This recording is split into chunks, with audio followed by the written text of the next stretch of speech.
You're watching Fighting for the Final Marriage, and this is part 2 of the How to Plan a Wedding with the Holy Spirit series. So before I get into that, I just want to give you a couple of announcements. So one, do not forget to get our free ebook that goes along with this video and the rest of the series. So if you haven't done that, there's an email in the description box. Make sure you just send the email to me and I will get it to you as quickly as possible. And you can use it to follow along with the video. And with the rest of the series. So they're meant to go hand in hand, so make sure you do that. Alright, now moving on.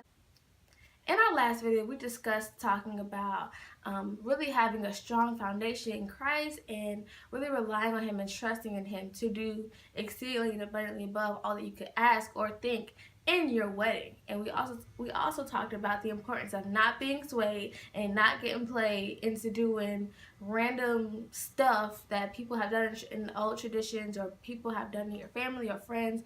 They might make you feel like you have to do certain things, and the reality is you don't have to do anything but obey God. And so now this week we're going to get more into our second chapter of don't be swayed and don't get played. So if you look at page 2, you will see my example of the chart.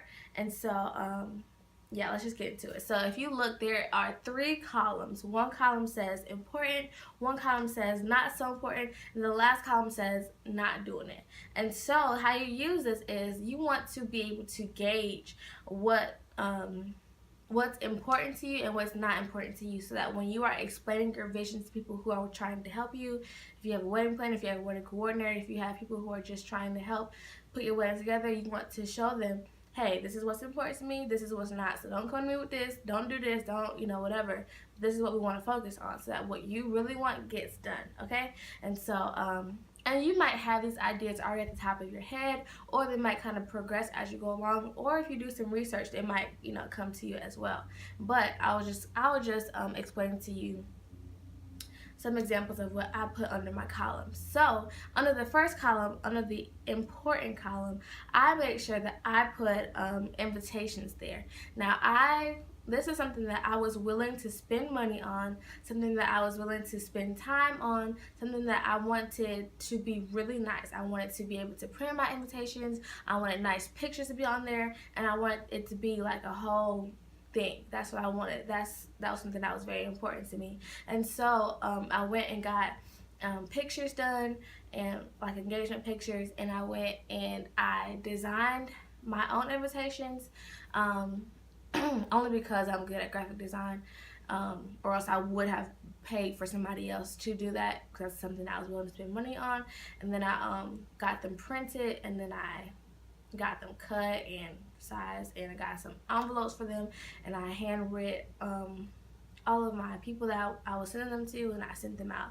And so yeah, you might want your invitations or your save the dates to be done digitally.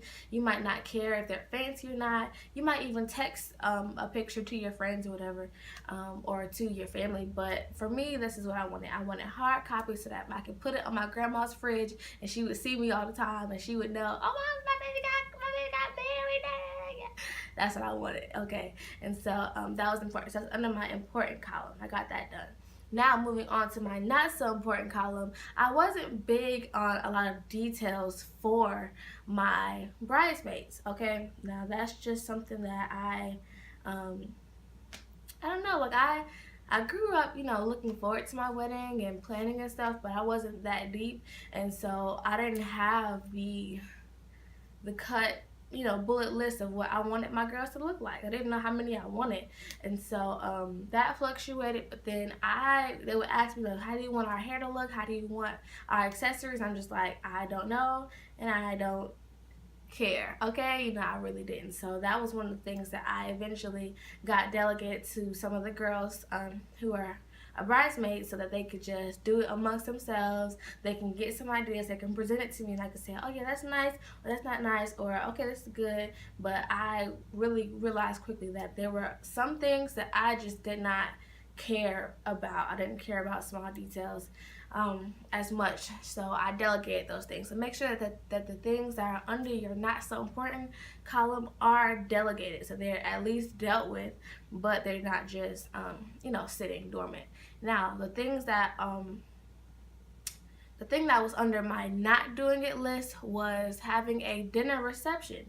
So that's one thing that I know that stresses people out financially, mentally, emotionally, because it's so much. You have to pay for people's food, their drinks, each plate. You got to do a setting. You got to change the setting from a dinner to the ceremony, or the ceremony to the dinner. And it's just a whole fiasco that I was just like, whoa, like, I don't even have to have this, because we had a night wedding, and so like my thing was you can eat before you come, and we served dessert. So we had pies and cakes. Did we have pies? I don't know if we had. I didn't eat anything because I was getting married, but I know that there was cakes and that there were drinks provided by the hotel that we did pay for our venue to supply tea and water and lemonade and stuff. So that was catered. But as far as the food and stuff and the place, and even decorating the venue to have a dinner, like and even the idea of leaving the venue and going somewhere else, but I just couldn't. It's too much. Couldn't do it. So that's something that I cut out. I was like, all right, we're not doing this. And some people had an issue with that, just because it's not the norm. Like, it's not the norm to just not have a dinner, but who said I was normal? So those are some of the things that I had on my list. Now you can kind of go through. If you look on page 3, there's a whole blank sheet for you where you can jot down the things that are important, things that are not so important, and things that do not matter to you. This is for the purpose of, 1, knowing your own vision, and then 2, helping other people to know your vision who are going to be helping you fulfill your vision of your wedding. And so if this sheet isn't enough, you can always, it's an ebook, so you can get a page and you can print it off, and you can print off how many copies you want. I want it to be flexible for you guys, is why I did it in the ebook format. But yeah, just use that sheet, and it's like a whole chart for you to use. Actually, I did put 2 charts on there, 2 pages. Pages 3 and 4 are all for that reason, but if you need more, you can print more. Yeah, so stay tuned for the next chapter, the next series. We're going to be getting into tip number 3, which is budgeting, balling on faith currency. So you don't want to miss that. Stay tuned.